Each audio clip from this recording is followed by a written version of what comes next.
That was so spontaneous and unexpected. Thank you for being here. Welcome to Mesa Morning Live. Thanks for braving the, what about that wind? Was that out of control? Was anybody out driving around in that last night? Dave Barnes was trying to play golf in that. Speaks to how smart Dave Barnes is. We'll cover that more later. Hey, it's good. It's great to be here. We've got a really good episode of Mesa Morning Live today. Now would be a great time to remind you, please silence your cell phones at this time as a courtesy to those around you and those on stage. If your phone does go off, and we had one last month, this was so exciting. If your phone goes off, it's a $20 donation to the United Food Bank. So unless you want to support a great food bank, turn your phone to silence. Welcome to Crescent Crown Distributing, our great host for Mesa Morning Live. How about a nice round of applause for them? And also, not only the win, but thanks for braving, thanks for being out on Friday the 13th. If anything goes really bad, keep in mind, on the other side of that wall, we've got 1 million cases of beer. So really, how bad could Friday the 13th be? We'd like to thank, who's our breakfast? Our breakfast was awesome. It was Boulders on Southern. Did you enjoy your breakfast? Thank you, Boulders on Southern. Our sponsors are Alpha Graphics, Gateway Bank, East Valley Tribune. Yvonne Martinez is the crazy guy running around with the camera, does just fabulous photography. Cobblestone Auto Spa, and Crescent Crown, once again, our host. Thanks to Mesa Community College for the kind donation of attendee bags, and a number of chamber members for their contributions to these bags. If you'd like to contribute something to the goodie bags, stop on the way out and talk to anybody at the desk, and your business can be profiled in our goodie bags. Well, we've got a big show planned, so let's just kick it right off. Please welcome, put your hands together and welcome today's sponsor guest, joining us from the University of Phoenix, the Phoenix Campus Director. Please welcome Barbara Snyder. Barbara, come on up.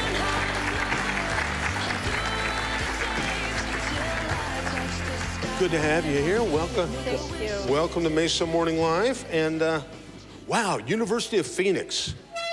We've all heard of that. Tell us a little bit about the history of the University of Phoenix. Well, University of Phoenix has been around for 40 years, and it was founded by John Sperling, who had a vision that everybody should be able to go to college. So whether you didn't have a chance right out of high school to attend college and you were working with a family, you should still be able to have that opportunity. So all the programs and degree programs were designed for working adults to make that possible.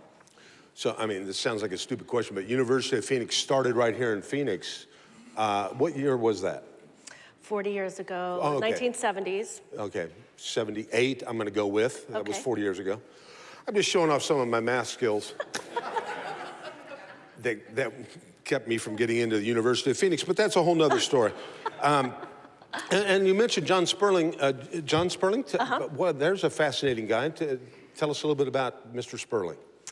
Well, he was a Cambridge-educated individual who was seeing that there was a lot of injustice in the world. If you didn't get the opportunity to go to college because you couldn't afford to do that right after high school, then you needed to just work the rest of your life in your field. So he wanted to change that and made it so that there were other options. And he became an innovator in higher education, and those innovations now have become ubiquitous across the nation, online, evening classes. And so we're excited now with our new leadership to move forward with the newest upcoming innovations for the student experience for the working adult too. Well, I know you mentioned he was very innovative. I think that's University of Phoenix, kind of their trademark is innovation. What's going on there? What's on the horizon? Well, we have we have Peter Cohen, who's a new leader. We we're a private company now. The owners who we're owned by also own really reputable companies such as McGraw-Hill and Career Builder, Bank of the West. And what their goal is for us is to do everything right. So the first thing is that we have a tuition guarantee now. We've created an environment where tuition is lower than ever, and it's guaranteed. So any student who comes to the University of Phoenix, even if they take a break for several years, it's one price and it's guaranteed. So that's one of the innovations. We're also leveraging the digital environment so that the student experience can be outstanding and mobile, so that there's an opportunity for we're just rolling that out right now, where students are able to experience their classes on their phone or other mobile devices, so. Yeah, it's hard to get a kid on a phone, isn't it? That's kind of awesome. You start to yell at your kid about being on the phone. They're like, I'm working, I'm at school. Right. What a genius move that was. Now Phoenix is so there's a physical campus, and then there's also the, as you mentioned, online. How many locations are there? Phoenix obviously being the initial one. Well, there's about 17 locations around the country right now. Most students now, many students prefer the online experience, but in Phoenix there's 2 locations. One is currently on Broadway and Priest, and the other one is near the 101 and the I-10 in the West Valley. There are other states across the country. There's a lot of them to name. So the idea is that students who live near the campus like they do in the Phoenix metro area can get resources. So if there's an online student who's here in the Valley but has taken all their classes online, they can come to the campus and get a variety of resources. They can get tutoring, for example, there. They can just get help in person. They can use the space. They can have the Wi-Fi, they have computers, they have printing, and it's all free for them after, of course, they have their tuition all paid. So is the typical student somebody that's got a job and they're doing this, for lack of a better term, part-time? They're trying to gain a higher education while life happens? They are. There's students who are first-time college students. There's students who are transfer students from the community colleges. There's students who did not have a chance to complete their degree sometime for good and bad reasons. For example, Larry Fitzgerald didn't complete his degree, so he finished his degree at the University of Phoenix. There are also students who want to advance their careers. And I would even say, for example, I was working in a career and I got my MBA at University of Phoenix because I needed an MBA. I had a good job, but I didn't have time to quit work, for example, and go back to school. So there are a number of people like that across even the Valley who have their MBAs and other higher degrees to advance their careers in their current position. That's awesome. Yeah, that Larry Fitzgerald, that's a great commercial I've seen. All around the country, I've seen that commercial run. That's awesome. Yeah, it's good to see he's going to be able to make something out of his life. Larry could be watching today. Larry, just a joke. I think you've done fine. I'm just jealous because he's got millions of dollars. He's athletic and he's got hair. So that's my little kiss up to Larry. Well, that's very good. So there's no age do you have students that are, could I go back to school if I wanted to? Of course you could. All right. So there's no age requirements and there's no admissions requirements. We do not pursue, for example, we hope that young students out of high school have other options. So what we're really looking for are working adults who've been in a career or who have already been to college to some amount of time. But we do take students who haven't been able to get into college, for example, or they didn't think about it. So maybe they worked in a construction job for a number of years and decided that in the new economy, they need a degree to get their next job, so they'll come back to the University of Phoenix. I averaged about a 3.5 in college on the breathalyzer. That's a whole nother. I'd really rather not talk about that, Barbara.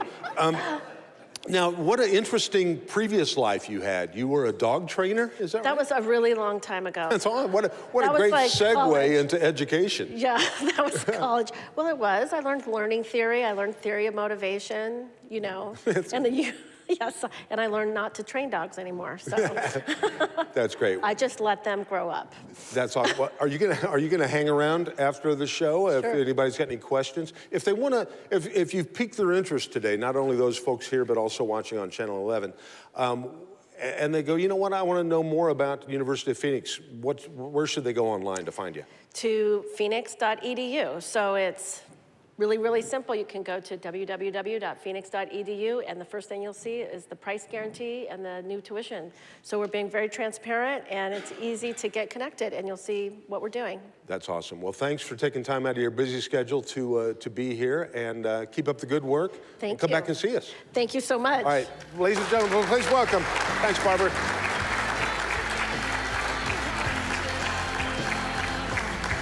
Well, it's time for a fun part of our show. It's the monthly mystery guest. And today's guest is no mystery. He's here all the time. He's just a great member of the chamber. And by the way you become the mystery guest is to bring the most first-time guests to the show. So I'm stalling while he approaches.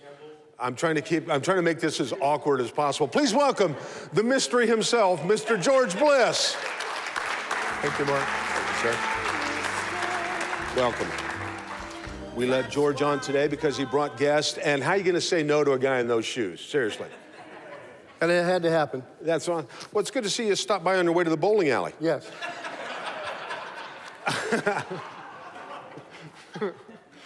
Thank God I love George. Yeah, that was a beauty. I get smacked. Well, tell it, George, you're a mainstay. You're a staple of the Mesa Chamber. Tell us a little, for those that don't know, tell us who you are, what you do, and all about your business. Well, I'm a Mesa guy. I came here in 1947, and I brought my parents. They had met here during World War II at Falcon Field, and we're both from the Boston area. So they moved back to Boston, got married, had me, decided the weather was better here. Good So call. moved back. So I grew up here in Mesa, went to Mesa Public Schools, graduated from Mesa High School when it was the high school. In fact, the end of next week, my high school class is celebrating their 55th reunion. I was 4 years old when I graduated. Yeah. Then I left here and went to the United States Air Force Academy, graduated from there and ended up in the service in Los Angeles in the Air Force as a rocket scientist. So did that for 4 years. Got out of the service, got a master's degree over there at USC, fight on, and ended up in the architectural engineering business over there for a number of years, eventually into real estate. Moved back to Mesa in 1995. My parents were still both very much alive and healthy. So we enjoyed that. Turn that the other way. My daughter went to U of A, by the way. Not sure how that happened. But I've been back here, the 22 years I've been back have been wonderful. I remained in the real estate business here. I own a real estate company here in the East Valley. We enjoy both commercial and residential brokerage. Began getting involved in the community back in about '01. First with the Mesa Public Safety Foundation, of which my father was a founder. And then I came on the chamber board through Dave Weir and Charlie Deaton, probably about '03 or '04. And I've remained on the board kind of off and on since. Joined some other organizations at the board level. Most significantly, I joined the board of Serine Adult Daycare about 11 years ago. For those of you who've been around a while, Serine offered services to folks with dementia, Alzheimer's, and so forth in the daytime, so that their caregiver could work during the day, then the folks would leave and go home in the evening. 6 years ago, we made a significant change from Serine in a number of ways. We changed the name of it to Oakwood Creative Care. We hired a new director, Sherry Friend, who has been absolutely fabulous. That leads me up to, you asked me about this before, last night was our annual, what we call Oakwood Dignifies event, which is an event where we honor people in the community. We honor the caregivers. We honor the members of the Oakwood Creative Care group, which is 2 locations in Mesa. I was honored to be to receive the Cliff Harris Award this year, which is an annual award given to those that have contributed quite a bit to the Oakwood cause. And so I'm in pretty good company. Carol Harris, widow of Clifford Harris, the person it's named after, was the first recipient. 2 mayors, Harry Mitchell, who also became a congressman, was our second recipient. Then the third was actually the old Serine Auxiliary, which provided fundraising support through the years for Serine. And then last year was Mark Mitchell, current mayor of Tempe. So, not running for office. You should. No, I shouldn't. Because people in this audience know things about I was going to say. Just saying. That's awesome. Particularly Barnes. Exactly. Well, that hasn't stopped a lot of recent politicians, but that's a whole other thing. George, you're a modest man, but you do so many great things for not only the city of Mesa and the chamber, but you help make Arizona a better place to live. So thank you very much. Thanks for bringing some people and being our mystery guest, and we'll see you next month like you're always Remove here. the mystery. Yeah. Thank you, sir. Mr. George Bless. Thank you, my friend. Yeah, be careful.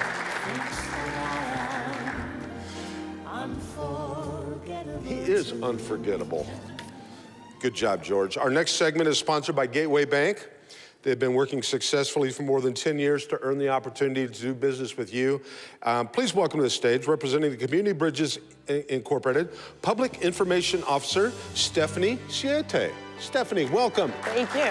Good to have you. Stephanie Seven. Stephanie Seven. Because I asked her, I said, how do you pronounce your last name? And she said? Siete is 7 in Spanish, so I answered to Siete, 7. That's awesome. Well, thanks for being here. Tell us about Community Bridges and all the great things you guys are doing. Well, I know I only have a short time, but Community Bridges is very important, not only to Mesa, the state of Arizona. What we do, it helps all of the community. Substance abuse is a really big problem. I always kind of open when people ask about what we do. We hear right now when you turn on the news, we hear about the opioid crisis. So that's a big segue, a big connector.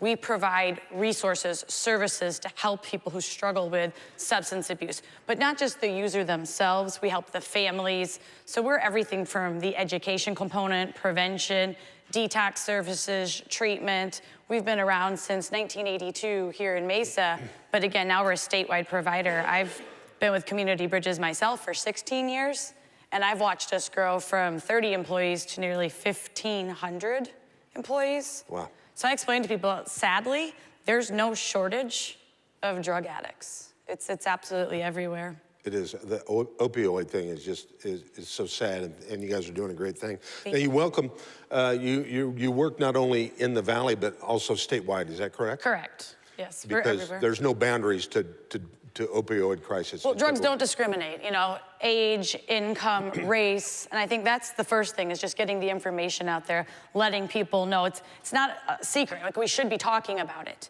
because just to share with people that substance abuse is the issue, but we're seeing that right now for Americans under the age of 50 in this country, the #1 cause of death, it's just drugs. It's not cardiac arrest, it's not car crashes, it's not what the quote-unquote norm would be, but drugs is taking over in terms of death rate here in this country. Wow, that's so sad. Now, tell us about a recent award you just received.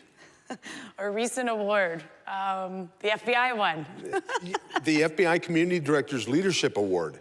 How's that? It was a year ago this month, so and it's very timely because the person that gave me the award has been in the news recently. Former FBI Director James Comey. So it's very timely. He's a very nice man. He was nice to me. I did, by the way, a sidebar, I just saw a little interview with him. I clicked on and I saw George Stephanopoulos interviewing Comey. Mm-hmm. And at first glance, I thought it was like a ventriloquist thing. Because he's like 6'8", and I was gonna say, he's very tall. And Stephanopoulos is like 3'8". And yeah.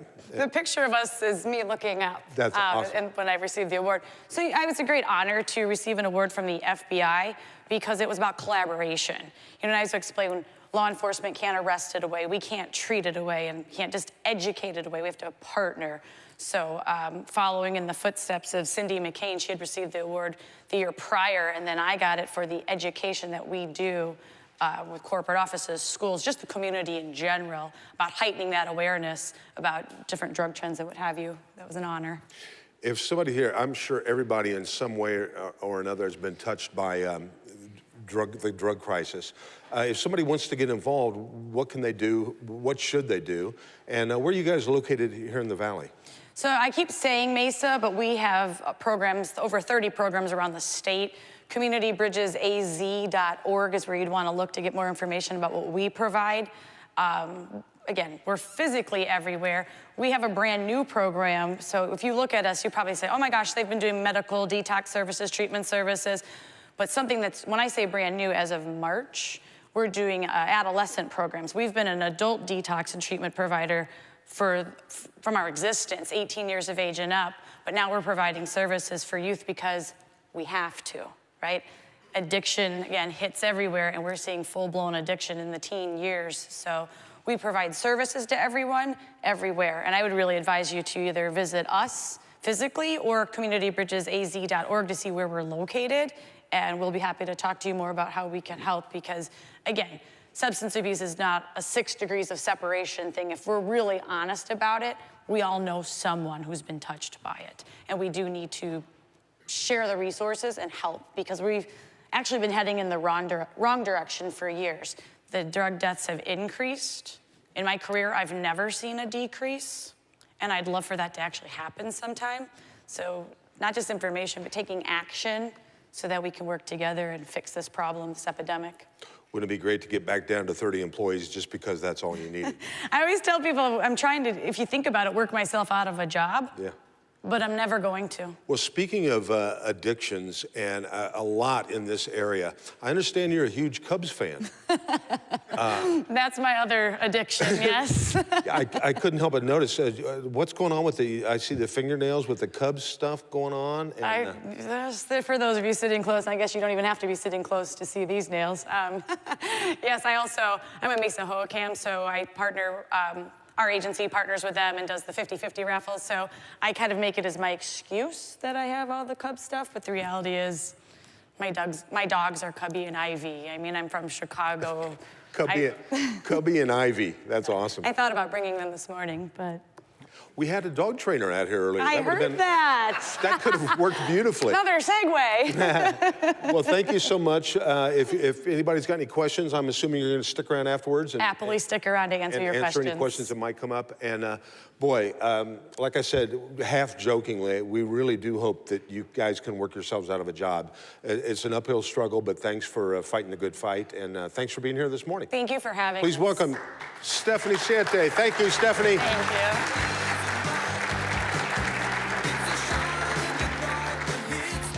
All right, now it's time for the Mesa Morning Live Top 10. Joining us today from our sponsor, the East Valley Tribune, please welcome Mr. Sean Hoy. Sean is going to come out. And it's the first time I'll be wearing my glasses. Just got these. Does anybody wear glasses in here to read? Yeah, I know. No, I have to. First time in public wearing these. You think I look more intelligent? Well, really, it'd be kind of hard not to. But anyway. This is just a little thing here. No, thanks for being here. We've got a top 10 list, and we thought it would be fun to have our sponsor, East Valley Trib, read it off. So it's that time of year when our temporary neighbors visiting from the north have pretty much gone back to Canada. They've gone back for the summer. So we thought it'd be fun to talk about them. Here are the top 10, as brought to you by Sean Hoy, top 10 interesting facts about our neighbors to the north, Canada. Take it away, Sean. All right, so number 10 is you can write a letter in any language and send it to the North Pole. Is that Canada. I'm here for my reading skills. And you will receive a letter back from Santa. Really? Interesting. Good to know. Number 9. Number 9, the townspeople of Nanonomoho, that's how you pronounce it, BC race their bathtubs as part of an annual aquatic tradition. Good to know if you're ever up there and want to see a good bathtub race. Number 8. It's a clean sweep. A Hawaiian pizza was actually invented by a man in Ontario, not by Hawaiians. Ooh, who knew that? Number 7. There's an area in the Hudson Bay region that has less gravity than the rest of the planet. Now, I see people nodding. Did you know that? That's where all the women in Canada go to weigh themselves.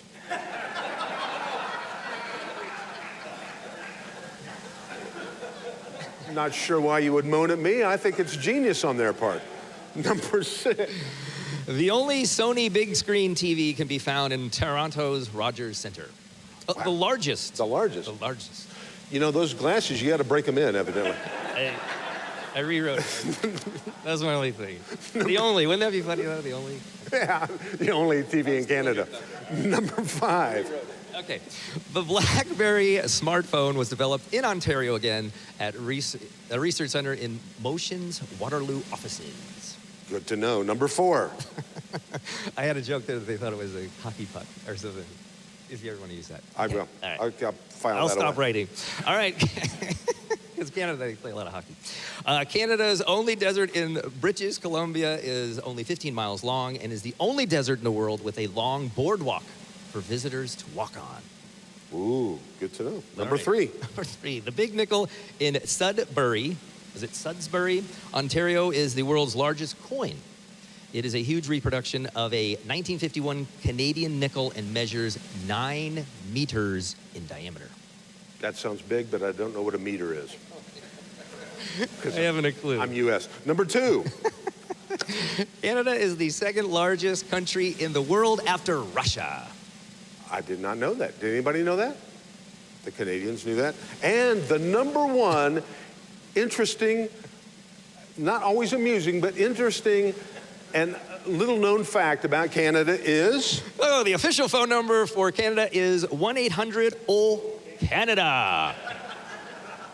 And what's crazy about that, and don't do it now because you've got your phones off, but if you call it, it's actually a working number, 1-800-O-Canada. Thank you, Sean Hoy, for stopping by and doing this. This is great. Big round of applause. Thanks, Sean. We have a new segment today. It's called Welcome to This Day in Mesa Morning Live. We're going to test your knowledge of Mesa Morning Live history. Please join me in welcoming to the stage this month's sponsor, one of our favorites from Ocean Air, Mr. Mike Picard. Mike, come on up. Come on up. Mike's going to get a microphone. And as you're coming to the stage, Mike, tell us all about Ocean Air. What's going on? Ocean Air, we do air conditioning. All right, Mark, how are you? Good to see you, buddy. Come on, it's coming the time of year. You know what I do. You know you need me, so. I'm a warped individual. I'm happiest when people are miserable. So that says about me. Hey, so am I. You know you need me. I love Mike Picard. That should just be your commercial. Well, okay, here's what we're going to do. We're going to do the rule. Tell us about the rules for the show. I'll tell you. You have those rules? You know you need me. Here are the rules. Mike here has a question related to Mesa Morning Live. In a moment, we're going to call up an audience member to see if they can answer it. Your job of the audience is to not help and holler out the answer. So here's what I'm going to do. I'm going to reach in here. I promise this will be random. We're going to reach in here, and when I call your name, come on up. How about Keith Barrow from the Marine Corps League? Keith, come on. There we go.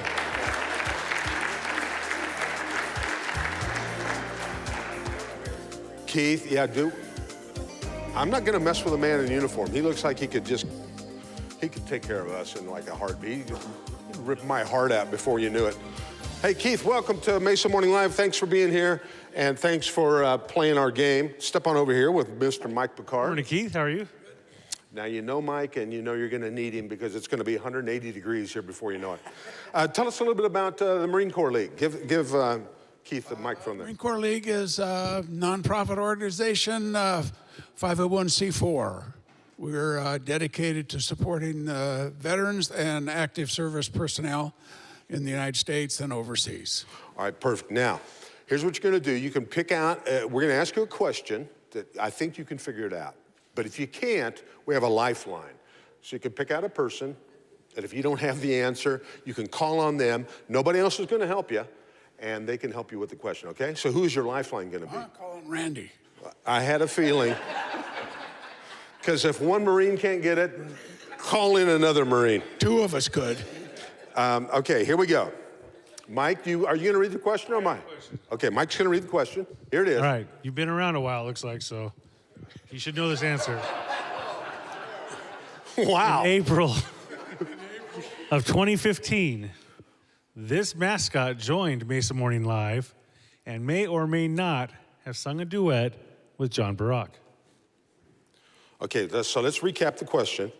3 years ago this month, April of 2015, we had a mascot that was here at Mesa Morning Live, and they may or may not have sung a song with our favorite John Barack. The mascot. mascot would be, who would the gotta who? give me a name. It's $50 to you. Come on, you gotta give me a name.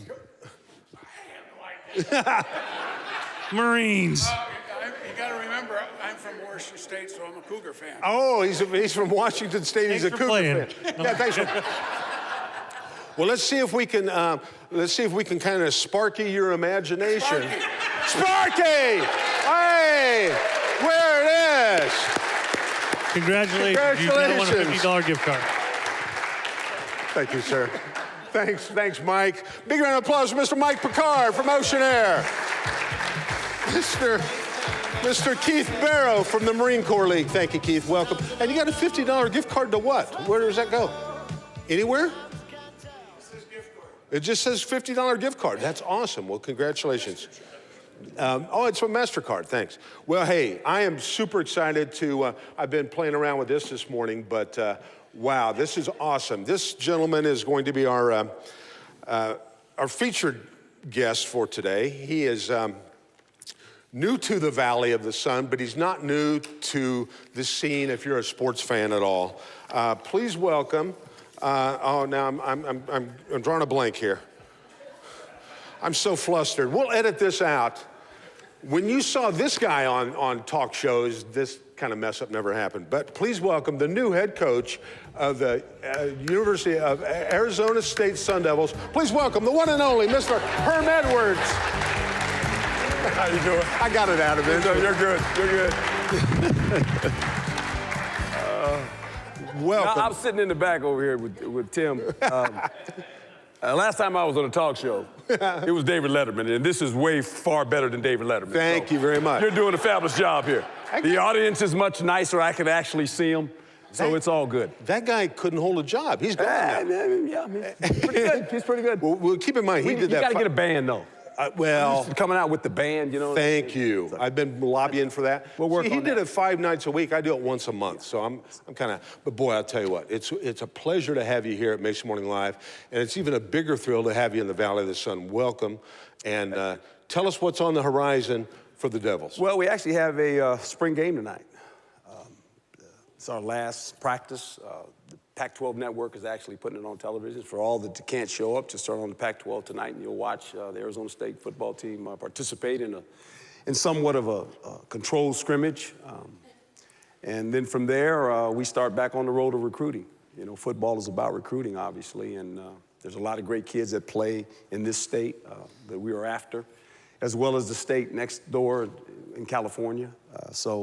You know, it's a process, as we all know, but we have some veteran guys coming back, some seniors. We have a fabulous quarterback, one of the best receivers in the country.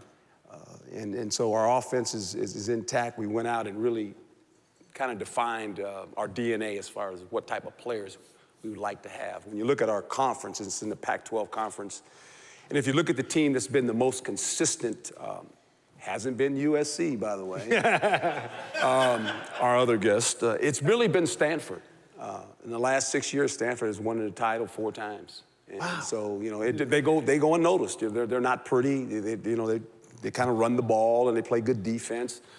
But they have competitive consistency, and that's what we're looking for. So we've kind of defined our DNA a little bit different. I was talking to one of the guys in the back, and I said, you know, when you define your DNA, it's basically what type of athletes are you after. And to play in this conference, when you look at SC, you look at Washington, you look at Stanford, they've got big athletic players. So we've got a class of just offensive linemen coming in that are not here yet. There's 5 of them that are coming in. One of them happens to be the left guard from SC. He left SC, he's gonna join us. One of them is the left tackle from Stanford. But their dimensions go as this. The smallest one is 6'5", 310. Wow. And we've got 5 of them coming in. We got 2 of them at 6'6", about 320. Another one at 6'7", who's a freshman. He's 330. So we're trying to define ourselves and define our DNA. So we're going to be a much larger, faster, more physical football team. That's going to take a couple, obviously, recruiting classes, but that's the direction we're headed. Wow, that's awesome. Good for you. You know, I've been a fan of yours since back in the day when you were playing, and You look like you still go out there and strap it up and play, man. You're in good shape. I got one hit left. One? Just one. Well, I've been saving it. I'll try to make sure you don't You're use okay. it today. You're safe. You're All safe. right. You're safe. Well, when I think of Herm Edwards, the play that kind of everybody remembers is the Miracle in the Meadowlands. If I drop this ball right now like Joe Pisarcik did, could you pick it up and run it back in? Yeah, let me tell you the story. Everyone wants to know the story.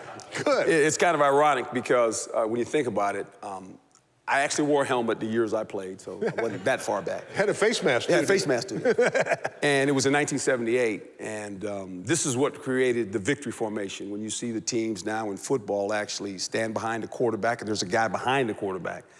That wasn't in place until this play took place. And basically, the game was 26 seconds left in the game, and we were down by 5 points, and all they needed to do was run the clock out. And they win the game, and we're done. It was in New York. Obviously, that makes it bigger because anything in New York is always bigger and better, you know.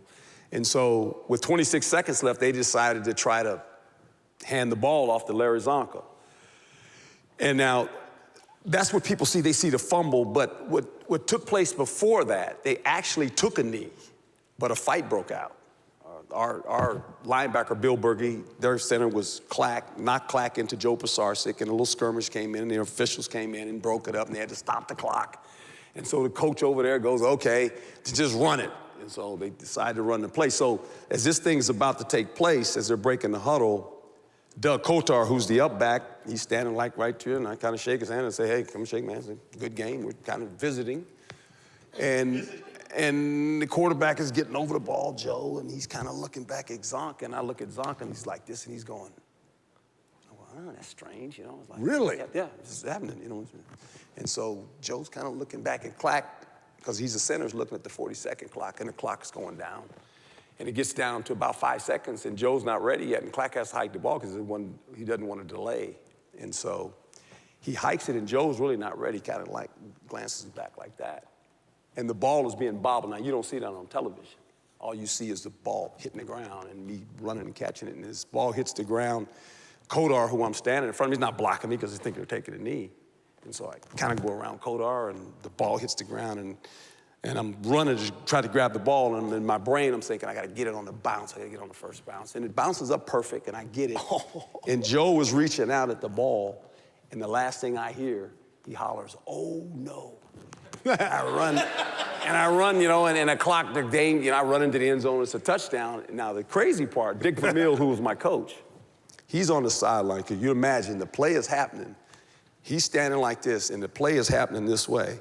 And he's got Jaworski and all these guys, and he's got all the offensive players going, we might get one more play, and if we do, we're going to do this hook and lateral. We're going to throw it over. And the players are like running past him like this. And he grabs one of them. He says, where are you guys going? He says, Herm just scored a touchdown, coach. It's awesome. He never saw it. Awesome. You know, that's kind of a metaphor for life, though, isn't it? It's not over till it's over, and you just, to be prepared. And you watched all that unfold and took advantage of it. Well, it's just opportunities. Yeah. And life is about opportunities. And I've always said this, when you work hard in life, you know, people say, what is luck? Luck is opportunity met. And when you work hard, you get some bounces in life. And hopefully you can take advantage of when you see the bounce. That is awesome. So that was the start of the victory formation, because now that doesn't... Now, yeah, and when I became a coach, it's kind of ironic, and you coach it. It happened in 1978. So some of the kids that I coach, even in pro football, in 2000, they kind of know the play. And that's the trivia question. First practice, I asked the rookies. You know, at the end of practice on a Saturday, we played on Sundays, and now we'll play on Saturdays. I'll have the victory formation, and all the players will look at it. And I said, this is the formation you want to look at the end of the game. You want to look at this formation. And then I'll ask the rookies, I said, now, why do they do this? And they'll kind of look. I said, you go Google it tonight, why this formation. They'll come back in the meeting, Coach, you're the guy. I say, yeah, I'm the guy. That's awesome. Well, speaking of past coaching experience, my hometown is Kansas City, and I know you were there. And Chieftain. That's right, buddy. And so a couple of questions unprepared. Who's your favorite player that played for you when you were with the Chiefs? Oh. Was there anybody that Favorite sticks out player. as far as the guy that... Probably, I was there twice. I was there the first time, if you remember, with Marty. Right. And so this is a pretty good staff. We'll talk about that staff. It was Marty Schottenheimer, it was Bill Cowher, it was Tony Dungy, and Bruce Arians. Wow. We were all on that staff together. That's a pretty good at one staff. time, yeah.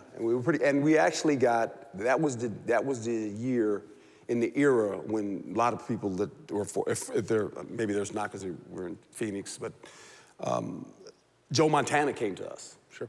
And Marcus Allen. Marcus Allen's a great friend. I mean, a really good friend of mine. And, you know, we ended up losing the championship game to Buffalo. And Joe got knocked out in the first quarter of the game. But that was a pretty good staff, pretty good team.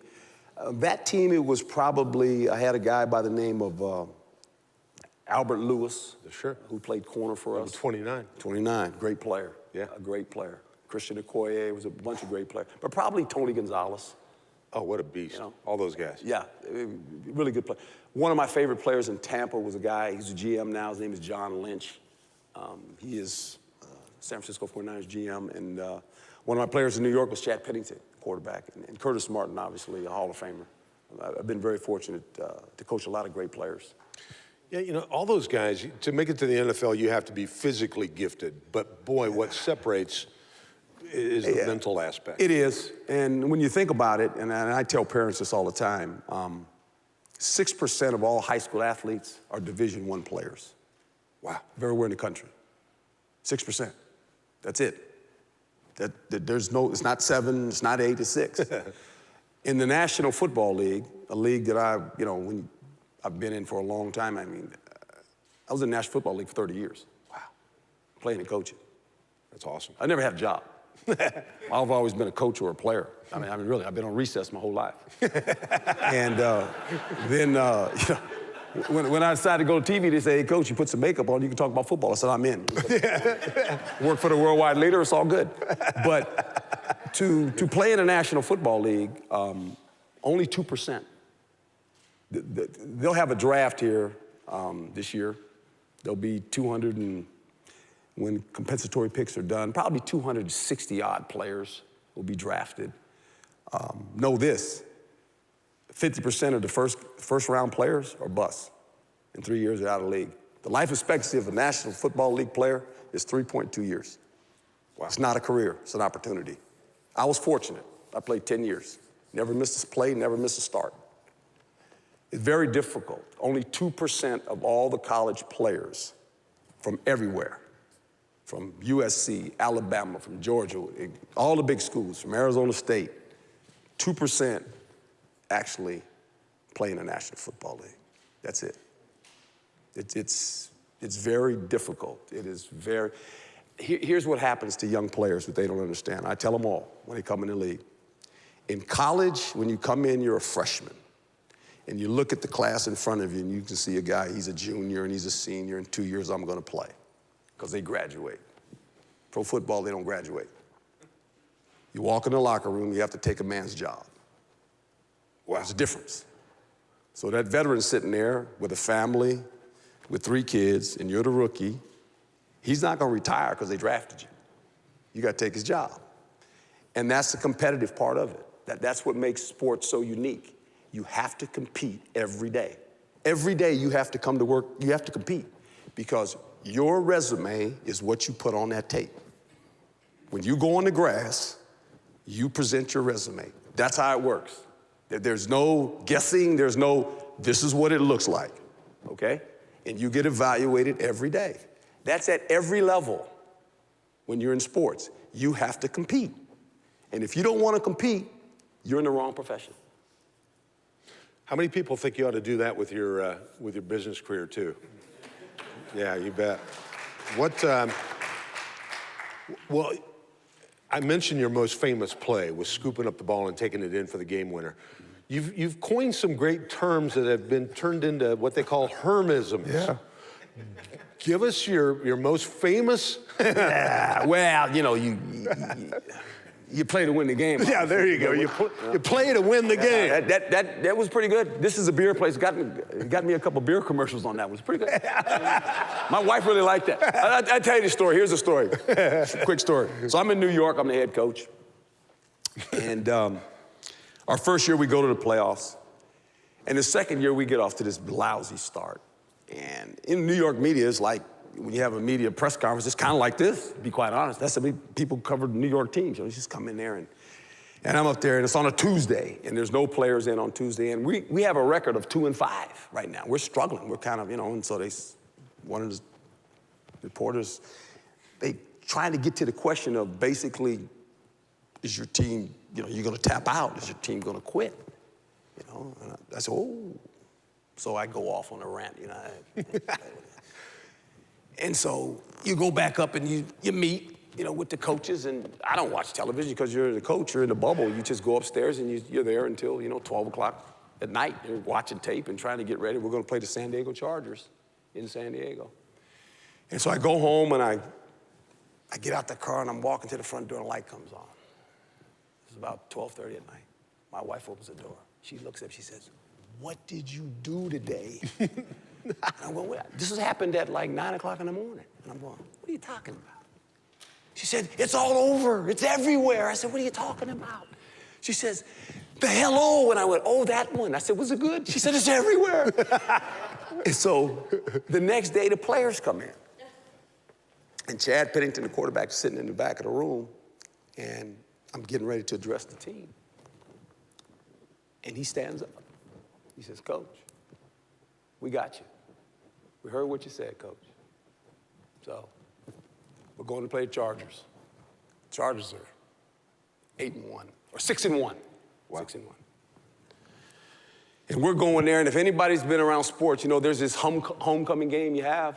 And when you play on a team, if you're not the starter, you tell everybody, everyone in the neighborhood, come, because we got the homecoming game, and you schedule a team that you can beat by 50. So we're the homecoming game for the Chargers. Pro football, we're the homecoming game. We're going to San Diego, and they're going to bring the old Super Bowl team back, and they're going to bring them around in the stadium, and because we're the homecoming team. We're going to get slaughtered. 2-5, we ain't any good. And so the players are in the meeting that night, and I'm telling them, I say, hey, here's the deal. I said, they got a cannon. If you've ever been to Charger game, they got a cannon over the left end zone. Every time they score, boom, they shoot the cannon. And I said, here's the deal. If I hear that cannon go off twice in the first quarter, just follow me. And we're going to go stand in front of the cannon. When it gets to fire the third one, we're going to just shoot us and get it over with. So the players are looking. Coach has lost it. He's lost his mind. He's going, I said, just stand in front of the cannon with me. We're going to go get it over. We didn't have to come back home. We could end the season. Everything's over. So we get in the locker room on Sunday morning. And I tell the players, I said, look, we're the homecoming game. They're going to have the guys come around. So I said, hey, we're not getting introduced. So I want you to go out there. And I said, you sit on the bench and you watch it. So the guy comes in, he goes to me. Coach, he says, you introducing offense or defense? I said, we're not introducing anybody. He said, no, we're not introducing anybody. I said, we'll be out there. Don't worry about us. So the guy leaves. So the team kind of follows me. They go out and they sit on the sideline. And I stand on the 50-yard line like this. And the guys are coming around in the cars. And Bobby Ross is on back of one. He's waiting. I said, how you doing, Coach? And the team's sitting there. We kicked the ball off. Middle way in the second quarter. We're beating them old Chargers 28-7. Chad walks up to me. He says, Coach, you want to score 65 today? And I said, no, that's enough. So we beat the Chargers. The Chargers go 8-8. We win the division. Wow. The moral to the story, here's the moral to the story. You finish what you started. You don't quit. You don't get to tap out in life. Yeah. It's your job to finish the job, whatever it may be. That's what you signed on to do. And that's what good teams do. They finish the deal. And that was kind of interesting, that game. Very interesting, by the way. That's awesome. And the other moral is put a cannon in your office. Yeah, that always helps. Threaten your employees. That always helps. That's awesome. Well, I was going to ask you to give this team, it's kind of a roughshod looking group we got here. No. We got some rookies and we got some veterans. But if this was your team where they're from all walks of life, what do you tell people? Understand your purpose. You got to have passion for what you do. And I think when you lead people, there's something that never changes, no matter if you're leading a football team, if you're leading a company of folks. be a person of integrity. Your words and your actions got to match up every day. Yeah. You know, because what we do in the dark eventually comes to the light. And we live in a world now that everyone owns one of these, you know. And your words and your actions got to match up. When I first took this job at Arizona State, we started working out with the players and in their gear on the off season before we even started football. And on the front of the shirt, it has a fork. And on the back of the shirt, there's a slogan that I said, words and actions, do they match up? That's life. At the end, do your words and actions match up? And if you can do that every day, people will follow you. And if you don't do that every day, you get exposed. It's real simple. It's not by accident. You know, this thing, integrity, we say it, but can we live it? And it's hard. I try to do that every day. That's the person I am. My words and my actions match up, not just on Sunday when I go to Mass, every day, Monday through Sunday. And that's important. People want to follow people they can trust, not just at work, but when you leave work. You know, I've always told young people this, the most powerful possession you have as a parent is your last name. That's the most powerful possession you can give your child.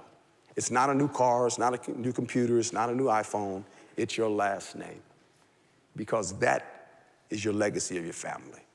And that becomes a part of the legacy in the business you work for, the team you lead as a head coach, the team you play for. Life's not real hard. It's pretty simple. We make it complicated. Just do the right thing. Not on accident, on purpose. Just do the right thing. That's all you got to do. And you never have to worry about what you say. You don't. I don't wake up every morning, what did I say? I told the truth. And sometimes people, it's hard for them to, well, he shouldn't say that. No, it's the truth. When you speak the truth, you speak the truth. And if you do it that way, you sleep good at night. I sleep good at night. I just get up every morning, you know, do what I do and try to be a man of integrity. I think that's very important. I heard one of my favorite quotes is, life is simple, it's just not easy. Yeah, right. But you're right, we make it harder than it has to be. Yeah, we do.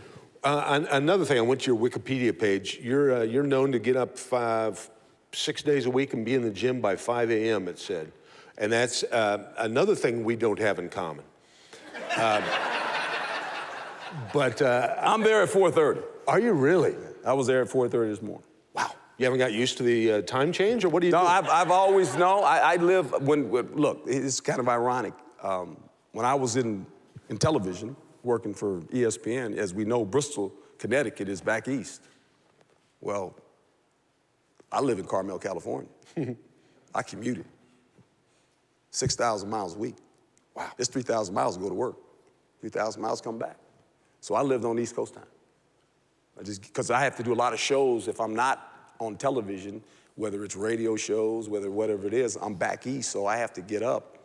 So I have to work out early to make sure if I'm not there, and they can call me at 5 o'clock in the morning and say, Coach, we got the truck coming to the house.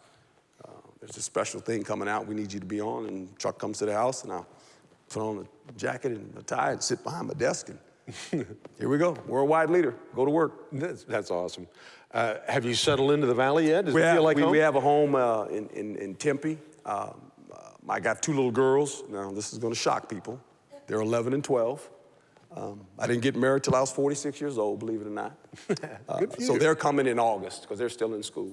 But they'll be here in August. They're excited. They're coming today, actually, for the spring game, so they'll be here this weekend. Yeah, August, that's a good time to move to the Valley. Yeah, it's kind of hot.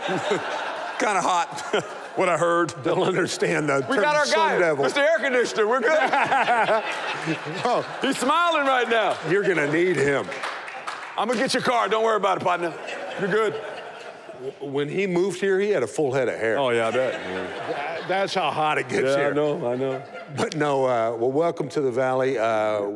We're excited you're here. Well, We're it's good to be expecting- We got a lot of, and we got some University of Arizona fans here too. They're good. Because, Teddy Bruschi's one of my best friends. because a lot of guys, you know, not everybody could get accepted to ASU, so they had to go to, they had to make the 2-hour drive to Tucson.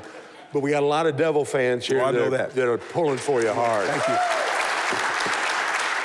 Let's see what time. Somebody's going to get a bonus question. Anybody got one quick question? And while you're running a microphone to them, I got a final question for you. Sure. What was your favorite barbecue spot in KC when you were there? Did you ever go to Charlie Bryant's? Yeah, I Jack Stacks. Jack Stacks. Oh, Great beans, right? oh, dude. Unbelievable. I know. You know you can order them, they'll send them. Oh, I know. Well, Have you? No, We've 'cause done it a couple times. I don't have Herm Edwards money. Yeah, you need a lot of money. All you need is a credit card. It's all good. Yeah, give me an imprint of your card. I'm on allowance. I get an allowance. Oh, yeah, you are married, aren't you? Yeah, I carry cash. I don't even have a credit card, it's just cash. I got a quick question right here. Holler it out. Yes, sir. I wanted to know what your expectations are for the offense and Manny Wilkins. Well, offensively, when you look at this team, there's a lot of players that are coming back. They were on offense and averaged about 31 points a game last year. I don't see too much of a change from there. We're going to be a little bit more multi-dimensional. I still believe that you got to take a book from Stanford and USC and still go under center some and play. You know, I still believe tough teams run the football. You want to control the game. This is why one of the reasons we went out and get these big offensive linemen. I want to dictate the terms of how the game's going to be played. I think tough teams, smart teams, physical teams win at any level. We want to become that. But with Manny right now, when you look at the conference, he's got to be one of the best quarterbacks in the conference. The kid from SC, fabulous quarterback. I'm glad he left. He's going to the pros. The guy from UCLA, he's gone. Manny is probably the veteran guy. We've got probably one of the best receivers. But with that being said, we got to improve on defense. You can score 31 points, but the problem is when you give up 32 points, that's not good. And so we're going to have to get better defensively. We're a little light there right now, but we've got some players coming in that will help us. But we want a defense that when you know, not because I'm a defensive guy, but I just think at the end, people appreciate defense. They really do. And you can set the tone of the game. Defense travels. Defense goes on the road because you don't play with the ball. And so you got to be able to go on the road, and when you go play SC down in the Coliseum, and you go to Washington, you go to those tough spots where you got to play, you know, you got to have a defense. And so we're trying to build that. So that's kind of my expectations. I don't know if this is there any way to get Terrell Suggs back for another year? A couple of those guys. We're going to be okay. We'll be okay. Well, Coach, we appreciate you being here. We hope you have enjoyed your introduction to the Valley. One thing you'll learn, a lot of dust out there. A lot of dirt. What do they call those things? The devil, what do they call those things? The dust devil, yeah. The dust, I was at practice yesterday, I said, what is that? He said, the dust devil. I started ducking, where's it come from? I just say, where does the devil come from? I thought it was Sparky was the only guy. Now we got a dust devil. I mean, we got too many devils around. They come from Tucson. That's Tucson, they come up. Do you drive a car in the Valley? Or do you get chauffeured everywhere? Oh, and all I that? drive. You got a car? I'm low maintenance, yes. Okay, well, it's probably dirty after last night. After the dust devil? So. Car wash? Car wash, buddy. $100 detail. We don't just wash your car. We detail it. You go to Cobblestone, they're all over the Valley. Okay. They're opening one up. It's like Circle K's. They pop up on a corner overnight. Okay. Cobblestone Auto Spa, they're going to take good care of your car. Thank you, sir. $100 detail card, nice. courtesy of Cobblestone. Wow. Boy, thanks for the pep talk. Thank you. We're ready to stand in front of a cannon with you anytime, Coach. And it doesn't hurt. And you get it over with real fast. Ladies and gentlemen, how about a big, as we send him off and also welcome him to the Valley, Coach Herm Edwards. Thank you. Thanks, buddy. Thanks for being here. Thank you for what you guys do. Thank you. My dad was a master sergeant.